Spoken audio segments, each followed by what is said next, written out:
안녕하십니까. 자, 법인부터 진행하도록 하겠습니다. 자, 권리 능력 없는 사단과 재단하고 나오는데요. 자, 지문 보시죠. 3. 법인 아닌 사단은 사단의 실질을 가지고 있으나 아직 권리 능력을 취득하지 못한 것이므로 권리 능력을 취득하지 못했다는 것은 우리 민법상의 사단법인과 재단법인은 주무관청의 허가와 설립 등기가 돼야 됩니다. 그럼으로써 법인격, 다시 말해서 권리 능력을 취득하게 되는 것이죠. 그래서 주무관청이라 함은 그 법인의 성격에 따라서 환경단체 같으면 환경부 장관 또는 장학재단이라든지 학교재단 이 같은 경우에는 교육부 장관이 되겠죠. 그래서 그 단체의 성격에 따라서 주무관청은 그때그때 다르겠지만 일단 주무관청의 허가를 받아야 됩니다. 또 허가주의를 취하고 있죠. 자, 그 다음에 주된 사무소 소재지에서 설립 등기를 해야 돼요. 그래야지만이 명실공히 뭐가 됩니까? 우리 민법상 사단법인 또는 재단법인이 될 수 있는 것이죠. 그런데 여기 앞에 법인 아닌 사단 이렇게 시작되죠. 근데 법인 아닌 사단은 같은 말들이 여러 개가 있어요. 지금 여기 제목에 나와 있다시피 권리 능력 없는 이라고 표현하고요. 사단 또는 법인 아닌 사단 또는 법인격 없는 사단 또는 비법인 사단 제가 일일이 쓰지는 않겠습니다만은 이 같은 것들이 다 같은 의미로 다루어지고 있습니다. 그리고요. 권리 능력 없는 사단과 재단이 이렇게 되어 있는데요. 출제 빈도는 권리 능력 없는 사단에서 압도적이죠. 권리 능력 없는 재단, 즉 학술재단이라든지 기타의 이 비법인 재단은 상대적으로 빈도가 극히 떨어진다. 이렇게 여러분 보시면 되겠습니다. 자, 그러면 계속 진행하죠.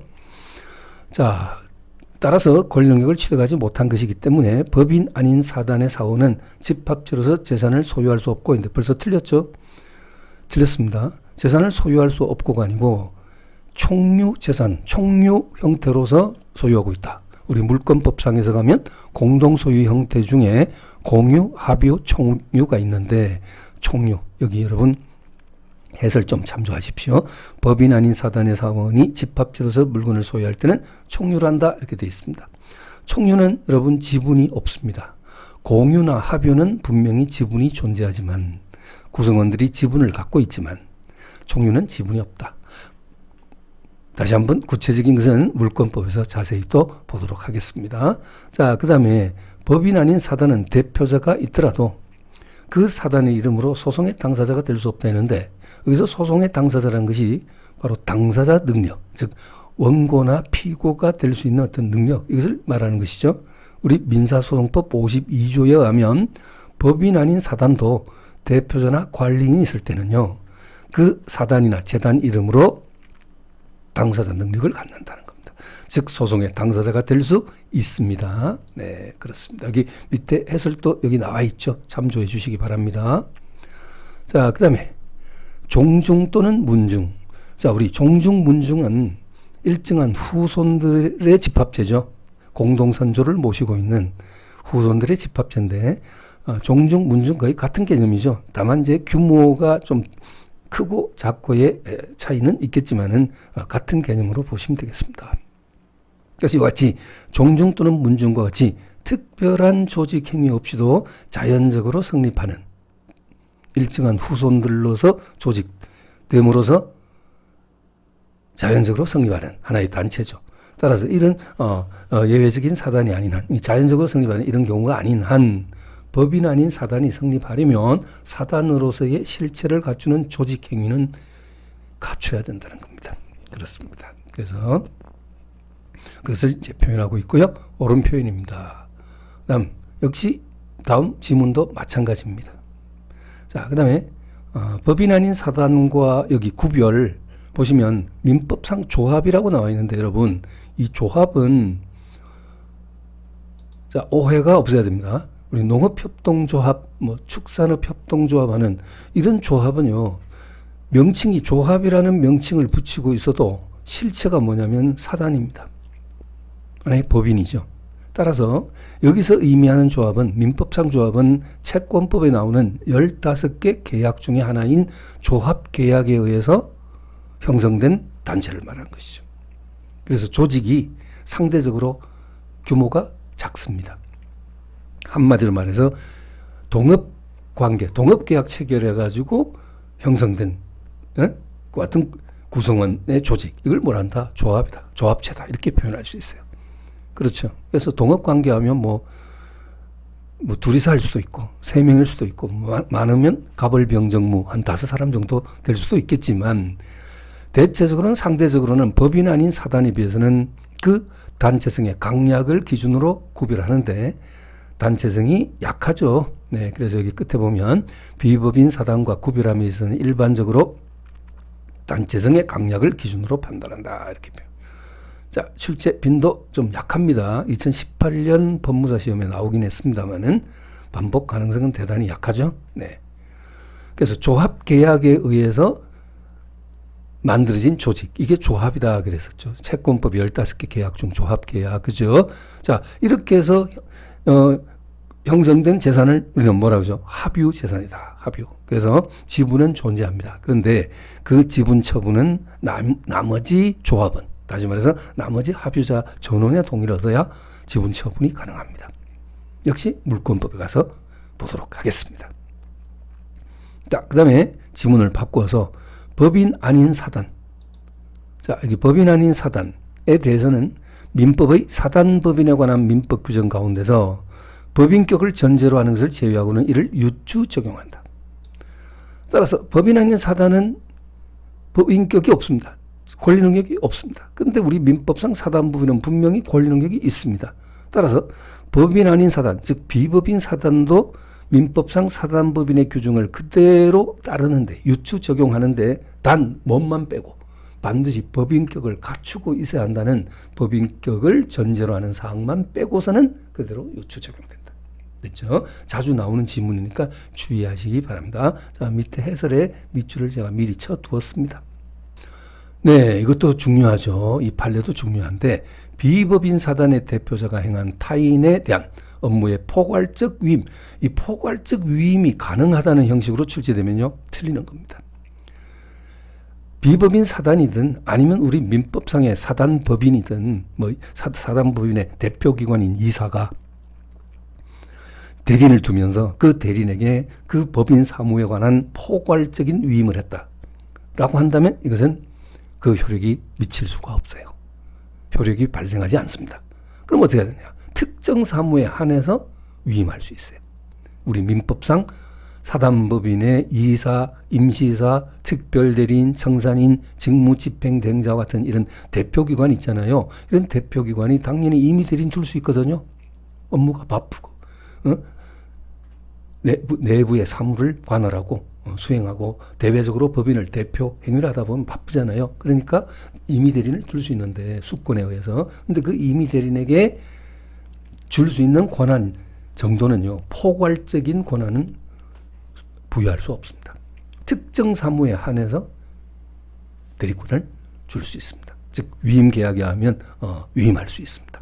사무 처리를 맡길 수가 있다는 거죠. 그래서 여기 보시면 마찬가지로 비법인 사단도 방금 그랬잖아요. 법인격의 존재를 전제로 하는 것을 제외하고는 사단법인의 규정을 유추 적용한다 그랬지 않습니까? 따라서 비법인 사단의 대표자가 역시 대리인에게 뭔가 사무를 위임할 때는, 대리권을 줄 때는 포괄적 위임을 하면 그 효력이 미치지 않습니다. 그렇죠. 그래서 보시면 포괄적 위임과 그에 따른 포괄적 수임인의 대행행위는 62조 규정에 위반된 것이어서 비법인 사단에 대해서 그 효력이 미치지 아니한다. 그래서 위임받은 이 대리인이 또는 수임인이 만약에 그 행위를 하더라도 그 행위 효과는 비법인 사단 단체 자체에는 그 효력이 미치지 아니한다. 그렇죠. 어때요, 여러분? 옳은 표현이죠? 네. 자, 그다음 지문으로 가보시죠. 법인의 대표자로 등기되거나 대표자라는 명칭을 사용하지 않는 자. 그러니까 등기부에 대표기관 이사로 등기가 안 돼 있어요. 등재가 안 돼 있습니다. 그런데 사실상 법인을 실질적으로 장악하고 있는 자가 있다. 실질적으로 운영하면서 사실상으로는 법인을 대표하여 사무 집행하는 자가 있다. 그렇다면 이런 자가 만약에 대외적으로 타인에 대해서 어떤 불법 행위에서 손해를 가했다. 손해를 가했을 때는 이때는 그 법인에게 손해배상 책임이 부담이 되느냐는 문제입니다. 여기 잠깐만요. 여기 제가 1번 동그라미 쳐두었죠. 이것부터 먼저 한번 보시죠. 자, 이것은요. 자세한 것은 다음 시간에 법인의 능력 부분에 가면요. 법인의 불법행위 능력에서 아주 구체적으로 보실 겁니다. 그런데 미리 여기 지금 한번 보시죠. 35조 1항은 그래서 이사 기타 대표자가 직무에 관하여 타인에게 손해를 가한 때는 그 법인은 손해를 배상할 책임이 있다라고 규정하고 있어요. 다시 한번 법인은 이사 기타 대표기관이 대표자가 법인의 직무와 관련해서 타인에게 손해를 가하면요. 그 손해에 대해서 누가? 법인이 배상 책임을 진다는 거예요. 물론 법인이 배상 책임을 지고 행위를 한 그 대표기관에 대해서 구상권은 행사할 수 있다. 그것은 자치하고 추후에 다시 논의하도록 하고 일단 손해배상 책임이 있다라는 이 35조 1항의 전단 규정. 전단과 후단으로 되어 있는데 전단 규정은 법인의 불법행위 책임을 규정하고 있는 것이거든요. 자, 이렇게 규정하고 있다. 여기서 법인의 대표자에는 이사, 임시이사, 특별대리인, 청산인, 직무집행대행자 이런 자뿐만 아니라 명칭이나 직위 여하 또는 대표자로 등기되어 있는지를 여부를 불문하고 당해 법인을 실질적으로 운영하면서 법인을 사실상 대표하여 법인 사무를 집행하는 사람도 포함된다는 거. 그래서 좀 주의해 주시기 바랍니다. 지금 나머지 지문들은요 거의 또 같은 지문들이에요. 뭐 포함된다 하면 이제 등기는 안 돼 있지만 사실상 법인을 대표하고 실질적으로 법인을 운영하는 자도 포함된다면 옳은 지문이고 그런 자는 포함되지 아니한다면 틀린 지문이고 그죠? 그러니까 그런 식으로 해서 계속 이렇게 반복 출제가 되고 있습니다. 여러분이 해결해 주시기 바랍니다. 자, 그다음에 이거는 마지막 2번 지문은요. 이거 보시면 법인의 대표자라는 법인을 실질적으로 운영하면서 법인을 사실상 대표하였는지를 불문하고 이상하게 갑니다. 대표자로 등기되어 법인의 사무를 집행하는 사람에 한정된다 하니까 이게 틀린 거죠. 등기되어 이거 틀려져. 등기가 안 됐다 하더라도 실질적으로 운영하면서 사실상 대표하는 자 이런 자 포함된다. 이제 됐죠? 네, 이렇게 보시면 되겠고요. 그 다음에 다음 지문입니다. 이사가 결혼. 여러분 이것도요. 법인의 기관 부분에 가서 여러분 암기하셔야 돼요. 이사가 없거나 결혼이 된 경우에 이해관계인 검사 청구에 의해서 법원으로부터 선임되는 자가 누구냐면 임시이사고요. 여기 임시이사 나왔죠. 네. 자, 지금 암기하라는 얘기가 아니고요. 나중에 할 겁니다. 임시이사. 결원 소리 나면 임시이사입니다. 근데 이 법인과 대표기관인 이사의 이익이 서로 상반되는 경우 하면 상반 소리 나오면 특별대리인하고 나와야 돼요. 역시 특별대리인도 이해관계인 또는 검사 청구에서 법원이 선임합니다. 근데 실제 시험에 좀 유치하게 각종 시험에 보면요. 결혼이 된 이사가 이사가 없거나 결혼이 된 경우 이해관계인 검사 청구에서 법원은 특별대리인을 선임해야 한다. 이렇게 나오거든요. 그럼 틀린다면. 특별대리인은 법인과 대표기관인 이사의 이익이 서로 충돌될 때, 상반될 때, 이때 선임되는 자가 특별대리인이죠. 근데 이 임시이사 선임, 특별대리인 선임 이런 것에 대한 것은요. 이건 법인의 조직에 관한 것은 맞는데 법인격을 전제로 하는 사항이 아닙니다. 예. 따라서 법인 아닌 사단, 재단의 경우에 적용될 수 없다 했는데 적용될 수 있습니다. 네. 자, 그 다음에 2번. 권리 능력 없는 사단이라도 법원은 임시이사 선임에 관한 민법 63조를 준용하여 임시이사를 선임할 수 있다. 맞죠? 네, 맞고요. 네, 뭐 이것도 여러분 마지막 지문도 상당히 긴데 그죠? 읽어보시면 되겠네요. 옳은 지문이겠네요. 그죠? 임시이사 선임에 관한 하고 시작되는데 법인격을 전제로 하는 조항은 아니라 할 것이고, 예, 맞죠? 예, 아니라 할 것이고, 또 중략하고, 예, 마지막에 민법 63조는 법인 아닌 사단이나 재단에도 유추 적용될 수 있다. 예, 옳은 표현. 그렇습니다. 자, 5번 보시면 여기 비법인 사단의 해산 사유가 발생하면 곧바로 당사자 능력이 소멸하게 되고, 자, 곧바로 소멸, X. 틀렸습니다. 다시 소멸하게 되고 틀렸고 청산 사무가 완료될 때까지 청산 목적 범위내에서 권리 의무의 주체가 된다고 볼 수 없다는데 둘 다 반대로 표현하고 있죠. 주체가 된다고 볼 수 없다가 아니고 청산 목적 범위 내에서는 권리 의무의 주체가 된다. 네. 됐죠? 이렇게 하시고. 그 다음에 여러분 비법인 사단이 사원총회 기록 없이 이 사원총회 하면 이제 종중 같으면 종중총회 종중총회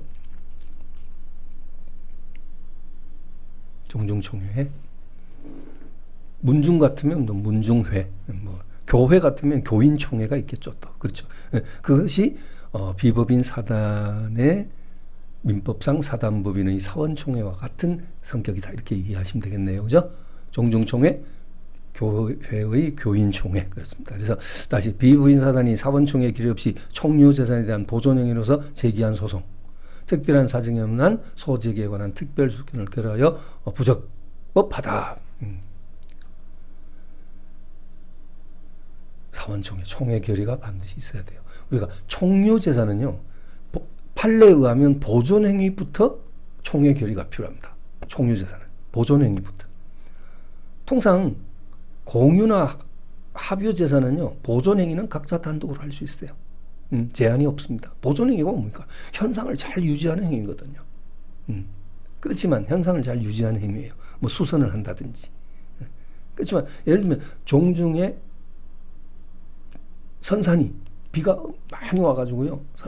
비가 장마철에 이제 집중호우에 의해서 일부 산사태가 나서 이제 일부가 막 무너졌어요. 선산이. 또 제실이 있는데 제실이 일부가 붕괴가 됐습니다. 그것 다시 보수하고 수선한 행위는 무슨 행위예요? 분명히 보존행위입니다. 자, 종중은 각자 단독으로 할 수 있을 것 같은데 그죠? 보존행위, 현상을 유지하는 행위잖아요. 그렇죠? 그렇지만 그 또한 총회 결의가 필요하다. 보존행위지만 이런 점에서 공유나 합유재산의 보존행위와 차이점이 있다. 차이가 있다. 이렇게 여러분 이해하시고 이것은 판례의 태도입니다. 학설은 다수설은 보존행위도 총유재산의 보존행위도 단독으로 할 수 있다는 견해가 없는 것은 아니다. 그죠? 그렇지만 못 들은 것으로 하십시오. 우리는 판례 중심으로 해야 되니까. 그래서 그렇게 보시면 여기 나와 있는 세 개의 지문들 모두 한 방에 해결되겠죠. 네, 다 같은 내용이죠.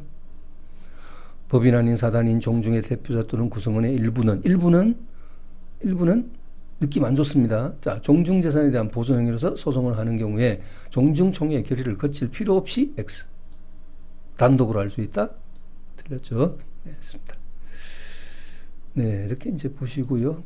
다음 페이지 또 넘겨보시면, 뭐 틀렸고, 맞고, 딱 그냥 쳐다보면 여러분 답 바로 뜹니다. 그 다음에 미음 볼까요? 비법인 사단의 사원이, 문중원이 총자의 한 사람으로서 총유물인 임야에 분묘를 설치한 행위. 자, 임야에 분묘를 설치한다. 단순한 사용 수익에 불과하다? 느낌 안 좋죠? 분묘를 설치한 행위. 이 분묘가 어떤 분묘이냐에 따라서 법적 문제가 차이가 날 수도 있겠지만 만약에 분묘 기지권이 인정될 수 있는 어떤 그런 분묘다 그러면은 하기야 뭐 장사법이 시행되고 난 이후부터 설치된 것은 인정될 수 없다는 거 우리 앞에서 봤습니다. 여러분 보긴 했습니다만 어쨌든 그 분묘가 어떤 분묘냐에 따라서 이것은 제한을 받을 수 있는 거예요. 그렇죠? 그래서 단순한 사용수익에 불과하다? 틀렸습니다. 제한을 받을 수 있는 제한행위가 될 수 있다. 제한행위가 된다는 건 곧 처분행위가 될 수 있다는 거예요. 여러분 우리가 이 보존행위, 이용행위, 개량행위, 보존, 이용, 개량행위, 그 다음에 처분행위 이렇게 아주 세세하게 나누어 보면요. 행위를 보존행위, 이용행위, 그 다음에 개량행위, 처분행위 이렇게 나누어 볼 수 있어요. 그러면 이런 행위는 일종의 제한을 받는 행위이기 때문에 처분행위가 될 수 있어요. 바로 그 선산에 어떤 제한을 받는 총유재산에 오히려 제한을 받는 것이 될 수 있다. 따라서 사원총회 결의를 거칠 필요가 없다가 아니고 거쳐야 된다. 그래서 밑에 밑줄 판례 보시면 분묘 설치 행위는 단순한 사용수익에 불과한 것이 아니고 관습에 한 지상권 유사의 물권을 취득하게 되는 이게 바로 뭡니까? 분묘 기지권인데 자, 지금 현재의 입장으로 보면 이 판례는 좀 맞지 않죠. 왜냐하면 보니까 66단이 상당히 오래된 선고일자가 대단히 오래된 거죠. 네, 여러분 뭐 아까도 제가 잠깐 얘기했지만 그 장사 등에 관한 법률 그것이 시행되고 난 이후부터 설치된 타인 토지에 설치된 분묘에 대해서는 아무리 20년이 경과하더라도 분묘 기준권이 인정될 수 없다는 우리 새로운 판례 같이 보신 바 있습니다. 자, 어쨌든 처분행위에 해당될 수 있다. 이것은 뭐 신경 쓰지 않으시더라도 일단 이런 행위는 처분행위에 해당된다는 거예요. 따라서 사원청의 결의가 필요하다. 네, 그 다음에 여기 자, 보시면요. 자, 지금 46페이지인데요. 학교나 노인 요양원, 요양센터 이런 것들이 비법인 사단에 해당한다는 표현은 적절치 않죠. 학교는 약간 헷갈릴 수가 있는데 학교 법인이냐, 학교 재단이냐, 예? 이런 경우에는 재단 법인이 될 수 있고, 우리 민법상의 재단 법인이 명실공히 될 수도 있고, 그죠? 그런데 그냥 단순한 학교 재단이라 하지 않고 그냥 학교 이렇게 표현했네요. 자, 이것이 과연 노인 요양원, 노인 요양센터 이런 것들은 이제, 비법인 사단에 해당되지 않는다는 건 너무나 당연하죠. 근데 이제 학교가 약간 헷갈릴 수 있는데요. 학교가 바로 당사 능력, 비법인 사단에 해당되느냐. 해당된다면 소송법상 당사 능력도 인정될 수 있겠지만 그에 해당되지 않는다는 것이 이 판례의 태도가 되겠습니다. 학교는 교육시설의 명칭으로서 일반적으로 법인도 아니고 대표자 있는 법인격 없는 사단 또는 재단도 아니기 때문에 이렇게 따라서 소송법상 당사 능력이 인정되지 않는다. 여기까지만 보시죠. 자, 반복 출제 가능성 희박하다 이렇게 생각이 됩니다. 자, 여러분 이번 시간은 좀 짧게 여기까지 보시겠습니다. 수고하셨습니다.